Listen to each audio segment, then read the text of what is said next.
didn't do it. She didn't do it. So that's what we all need to be focused on. Hi, Capri. Thank you so much for coming back and sitting with me, my corner mates. And what are we talking about today? We is talking about the drama. Now, I seen the drama a while ago, but I didn't really see too much traction on it, and ADHD real bad. Totally forgot to make a video on it. But I see more of you talking about it, so I said, hey, need more content. We're gonna go ahead and make a video about a movie that I've already seen, and that is the drama. So let's go ahead and discuss it. And I'm discussing who I believe is the true villain. Now, they tried to make Emma the true villain here, and I'm not saying what she was trying to do wasn't villain like, wasn't villain adjacent, wasn't villainry, but did she do it? That is the point. Now, if you have not seen the drama, I would suggest stopping this video right now and going to go watch the drama, because I don't know what you're watching a spoiler video for and you ain't seen the actual movie. What are we doing? What are you doing? Go watch the movie. But if you want to sit here and listen to me, that's fine. I need the views, babe. So thank you. I'm so sorry I yelled at you, but it happens from time to time, right? So the movie, the drama, is about this couple by the name of Charlie and Emma, and they meet each other in this restaurant. It's very cute, very cutesy, all love, love, love, love, love. And then they fall in love, and he ends up proposing to her, and now they're planning a wedding, right? So now we get to the tasting part of the planning of the wedding. They're looking at cakes, they're tasting the liquor, they're tasting the food, and they're with their two friends, Mike and Rachel, right? Mike is black, Rachel is white. Also, Charlie is white, and Emma is biracial. I'm assuming biracial in this movie, or should be being played, she could be just considered a light-skinned black woman. I really, truly don't know. The point is, they're there. So they're all getting drunk, all talking, having a good time. And mind you, the people that are hosting the event are like, can y'all wrap this shit the fuck up? Because it's time to go. And Charlie, who's Robert Pattinson's character, he go over there getting drunk and shit, talking about, no, we're still drinking. Pour more. And he pouring up more in his fiance's drink, Zendaya's drink, Emma's drink. And she's like, I'm drunk. But he not hearing her. So that's red flag number one. Listen, the girl said she tipsy. She don't want no more. What you do my Zendaya like that, Robert? Anyway, so then I can't remember who suggested, but somebody suggests, what was the worst thing you never did? That's what the question was, right? And so Charlie proceeds to tell everyone he cyberbullied somebody so bad that their parents ended up having to move town. Now, y'all are saying on the internet, well, I don't really believe that story. I do, because for some reason, it seems that every single one of these little boys, when they're in teenage years, they got to go through some form of cyberbullying. They got to go through either being cyberbullied or being the cyberbullier. Also, racism. It's like they got to go through that. That's like their trial and tribulations, that they have to like lean into all of their racist ancestral genes, and then they have to fight their way out of it. Some of them fight their way out of it, but a lot of them don't, right? They just push it down subconsciously, and then it spills out in various different ways, like in the voting booth, why they voted for Donald Trump. Okay. So, do I believe he did that? Absolutely. Yeah. And honestly, I think he's lying. I think he took it a step further. I think he also actually bullied that boy in real life and also was cyberbullying him online. Because cyberbullying enough is not enough to get me to move my houses. Because you could always find me on the internet again. You see what I'm saying? So that boy had to be doing some other stuff. So that's the reason why I say I believe it, but I believe he also telling a lie as well. So then you have Mike. He tells his story. That's Rachel's husband. Mike tells his story, how he pushed and used his girlfriend as a human shield for a dog attack. Now, granted, when he's trying to tell us the context of the situation, Rachel's big-headed ass won't let him get a word in edgewise, because she's talking about, oh my God, no, you pushed, you're a coward, you're a bitch. That's why you did it. Stop talking. Mind you, I wanted to hear why he did it. But because, unfortunately, he ain't got no self-esteem, he ain't got no backbone, that's the reason why he with Rachel in the first place, because she wear the pants in that relationship, right? So he just pipes down and he don't say nothing. Mind you, I'm looking at him, if you don't pipe up, if you don't remember who the fuck you are, like, just because you with her doesn't mean that you got to sit there and become a cuck, that you got to sit and acquiesce to her. This your story. You tell her, shut up and let me tell my goddamn story. But he didn't do that. He let her put her little 2 cents in it, and he just reduced it just to that. So there's that. Then we get to Miss Rachel. What does Miss Rachel do? Not help kids in Palestine. She don't do that. She don't say that Black Lives Matter. She don't say none of that. What she says is, I lock a special needs child in a closet and leave him there. And then when confronted by the parents who were looking for said child, I lied to their faces and said, no, I've never seen it. I don't know who that is. So sorry to that young man. Who we looking for? Who? Yep, never seen the day before in my life. Don't even know who that is. Yep, no, you seen me playing with him before. Don't know who that is, though. Yeah, I don't know. I don't know. Right? Now, it is alluded in the fact in the story that they eventually do find the boy, but it's also alluded to the fact that she was never gonna say nothing. Right? So that's attempted murder. Locking me in a closet, guess what that is? That's attempted murder. I don't give a fuck what y'all talking about. You lock me in the motherfucking closet. That's attempted murder. You trying to kill me. You trying to take out my lungs. You trying to take out my air. You trying to take out my stuff. Out my breathing. And you try to take out my breathing, I got to take you out. I got to take you out. But the little boy didn't do that. The little boy didn't do that. He didn't do that at all. Point is, she locked this little boy in the closet, and it was hours, days. I don't even know how long it was before they found the boy. I'm assuming it was days. I'm not days. I'm assuming it was hours. Hopefully not days. But again, as crazy as that look in her eye was, it could have been days, right? Then we get to Emma and her story. And her story is one of obviously shock and awe.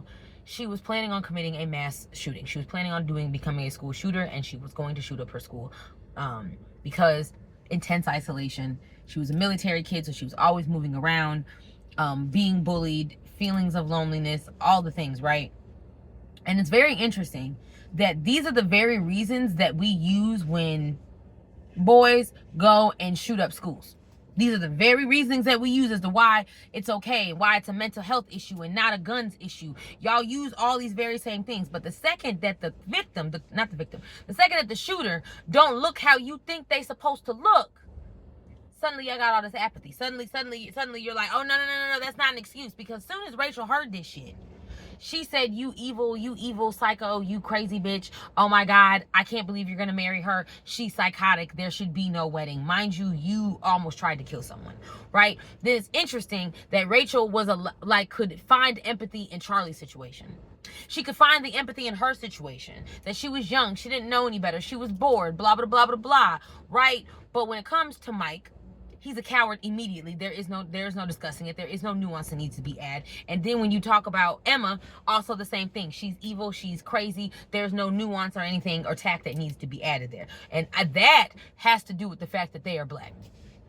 Right? That's what I think the movie also fell short on is, well, it highlighted it, how when you are black, you see how you are viewed differently. The very same actions that we say that these people do, and we're supposed to accept it and like work on mental health issues. When you see it presented on a black person, suddenly know you're an evil Ted Bundy, Charlie Manson type motherfucker, and we got to get you the fuck up out of here. That's how Emma reacted from the very moment. She made Emma's secret about her, and that is why I say that she is a motherfucking villain.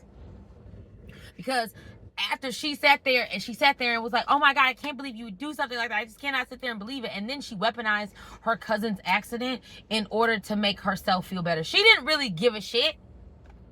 She didn't really give a shit that like her cousin had been shot by like whoever she was shot by and stuff like that. She just wanted a reason to make it more about her, to center herself in the conversation, to center herself in the problem, because guess what? Like most white women, she's the drama. That's what the drama was. Everybody else's reaction to what the actual drama was. Charlie's reaction, out here spiraling. Now, I appreciate Charlie for the fact that he did lie for his girlfriend every chance he got. Every time he talked to somebody in the real world about it, he said, but like, she tried. But like, you feel what I'm saying? He was trying to find a reason, which let me know that he still deep down really loved her, because like, if he didn't really love her, he never would have been coming up with excuses. Every time somebody said, yeah, call the police and don't marry her, he would be like, but. That's how you know that Punani not good. That's how you know it was good. He said, I can't let it go. Y'all got to hear me out. She didn't do it, though. She didn't do it. And he right. She didn't do it. Because the reason why she didn't do it is because there was a shooter that same day at a mall, I believe.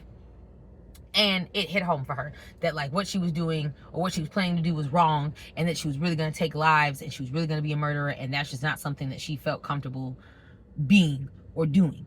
You know what I mean? So she decided not to, and then in turn ended up turning it into an activist moment, ended up bringing awareness to like to guns and like, you know, anti-bullying and things of that nature, and ended up doing real good from the harm that she was going to cause, right? Nobody focused on that fact. Charlie tried, albeit messy and fucked at times, but everyone else, even Mike, threw her under the bus. Another reason why I think Rachel is the villain, she brought personal shit to work. Because once you found out about what you found out about Emma, that's fine. You want to be mad. I'm not saying you can't be mad. I'm not saying that you can't be shocked when you find out some fuck up shit like that about your friend. But y'all also have work shit to do.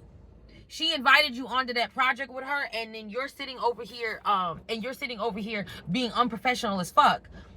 not answering her text messages, not talking to the other lady that you're supposed to be working on. Bitch, this is money. What are you doing?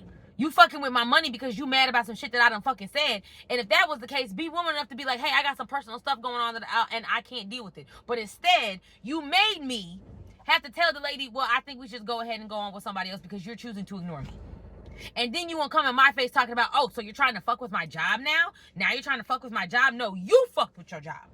You fuck with your job because you out here putting personal shit above work. Rent is due, bitch. You know, put that personal shit to the motherfucking side. You can be mad at me when we get this project done, ho.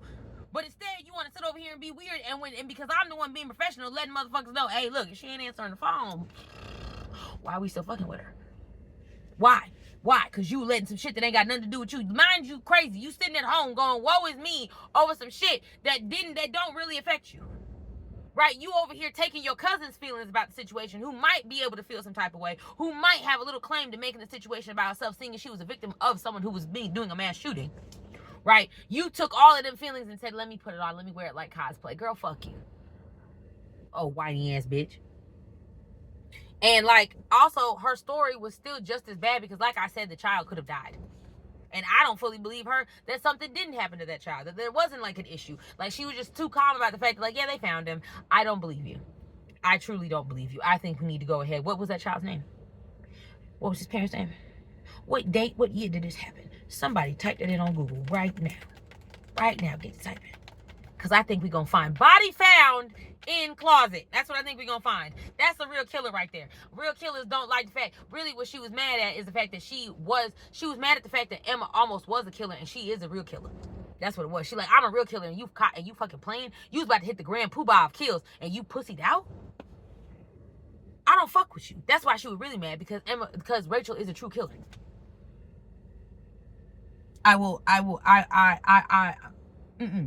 And also the fact of the matter is she's worse to me than Emma, because Emma could at least recognize what she did was wrong and probably backtrack of how she got there, because she tried throughout the movie when Charlie kept badgering her about why she did it, why she decided to stop and stuff like that. And like, she didn't necessarily have a reason other than like somebody else did it and I realized what I was doing was wrong. Right? I don't think Rachel would have never come clean if that boy wasn't found alive. If that boy wasn't found alive, she never would have come clean when she was found alive. She never came clean. But if he was found dead, she definitely never would have come clean. And that's what I mean by like when I sit and say that, like, I think that like I think that she's the fucking villain, because like I said, she sat there and she turned something that like you can be mad at your friend over, but once you said, like, she never even tried to sit and talk to Emma. She just made blanket statement judgments and painted her with a broad stroke and didn't even want to hear nothing. The same thing with her husband. She's painted him as some sort of fucking coward, and that is, like I said, that is the epitome of what white people sit and fucking do in these type of situations. Like, when it's them, we got to hear all their excuses. We got to hear all of the reasonings as to why and the understandings. But when it's us, we don't get those same excuses. You didn't immediately put your life on the line for your girlfriend as a black man. You didn't immediately offer your life up for a woman. So therefore, you're a coward and I can't fuck with it. Don't say shit else to me because you're a coward. And that's the running joke in the household. Weird, right? You did try to kill a bunch of people, but you realized the error of your ways. So therefore, now I'm gonna make it seem like you're this horrible, terrible person and who's just a killer on the loose. Mind you, I almost did kill someone. Like, I actively caused harm to somebody. I actively caused psychological trauma to somebody because I decided to lock them in the closet and wouldn't let them out. And it took hours, if not days. Because truthfully, I think it probably took days. I think they found that boy extremely malnourished. I think they found that boy beat up. I think there was a lot more to her story than she's willing to admit. And it pissed her off that, like, Emma's getting all of these things, because even from the very beginning of the movie, she always felt like she was negging Emma. Emma didn't really feel like she was actually her friend. The other girl felt like more her friend, while the other one did not feel like her friend. It felt like, I'm friends with you because, like, it makes sense to be friends with you, but not because I genuinely like you. That's what it gave. And like I said, you can be mad at someone for finding out a piece of information that is obviously shocking and jarring, but if you choose to go to the fucking wedding, that means that you're over it, and it means you need to shut the fuck up. And she was mad that her cousin wasn't that mad. That was another thing. She was mad that her cousin was like, I mean, she didn't do it. People go through shit. She was also a teenager, so, you know, emotions really run high when you're a teenager. Right? And Rachel was mad. She was like, but I already know. Rachel was mad when her cousin was like, you can go to the wedding, I don't care. It's fine. And Rachel was like, but she's a killer. But she tried to kill people. But what? No, go. And so then she tried to make it awkward by like making that weird ass fucking speech. And you trying to put my business out there on Front Street.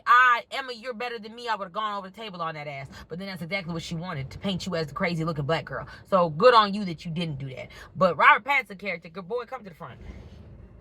Come to the motherfucking front. You did all of that. All of that rigmarole. You did all of that hooping, that hollering, that asking everybody and their mom about what they would do, only to go and cheat. And cheat. Now, Emma nicer than me because I left you. I'd have left you. I'd have left you. As soon as I find out you kissed that bitch, I'd have left you. And she did leave. But I'd have left you permanently. I'd have left you permanently because you got me fucked up. Because what are we doing? I'm over here trying to convince you that I'm not some sort of crazy person. And because of this information, that's now spirals you into cheating. I get why he did what he did, because like I said, he couldn't connect with her. He tried to connect with her physically in that way, but he was still freaked out by what she told him. And then, no offense, Emma, why as much as I do like you, you were also on some fuck shit too, because he's trying to like get some understanding and talk about it, but you in the beginning didn't want to talk about it, or like when you did talk about it, you weren't clear with what you were saying or how you were saying it, so it didn't really offer him any sort of reassurance, or like it didn't offer him any sort of reassurance that like everything was going to be okay. It just added more anxiety. So like I understand why he got there, but I don't condone it. So therefore, you fuck ass nigga. Well, you fuck ass white man. The point is, the person that I think also, I did see this thought on Reddit, and I'm just curious now. They said that in the UK, there are a lot of people that use crack. So when he saw old girl hit the glass bong, that's what I thought it was. I assumed it was weed. I never assumed it was crack. That was wild that he assumed that it was crack, right? I've hit those before. I've hit the glass bongs before. But like, I didn't know that over in the UK, people use the glass bongs to smoke crack. I'm sure they use them over here to do the same thing too. But like, as far as numbers wise, more people are using it for weed than they are for fucking crack. And so like, I think a lot of his viewpoints or thought processes have to do with the fact that he is British. And that plays a role into how like he maneuvers and he thinks. Right, because as I said, there's a lot of lack of nuance that both Charlie and Emma have. I think Mike probably would have had better nuance for what old girl was dealing with. Because personally, and even though I know Mike said, oh, you're going to leave her, you're only doing this because Rachel told you to. I know when you got home, Rachel was like, we're done with them. You're not going to talk to him. If he doesn't leave her, then we're done with him. You're going to get up tomorrow and you're going to tell him that he's going to leave her. You're going to get him some coffee. You're going to do this. And then you're going to tell him that he's going to leave her because he can't marry her, because this is just fucking insane. That's exactly what happened. I think Mike also was like, well, I want to hear out the story. But because the white woman has decided that this is what it is, that's exactly what it is, and that's exactly what it's going to be. Which is the reason why in this video essay, I have to feel like I have proven that, in fact, Rachel is the goddamn villain. And she needed to be stopped immediately. But again, what do I know? I'm just a girl sitting in her corner talking about a movie that she's seen called The Drama. Thanks again for sitting with me, and let me know how you felt about the movie. Did you like the drama? Would you recommend it to a friend? What was your favorite part of the drama? Do you agree that she's the villain? Who do you think is the villain? Maybe you see it differently than I do. Let me know in the comment section below, and don't forget to like, comment, and subscribe, and share. Thank you guys for sitting with me.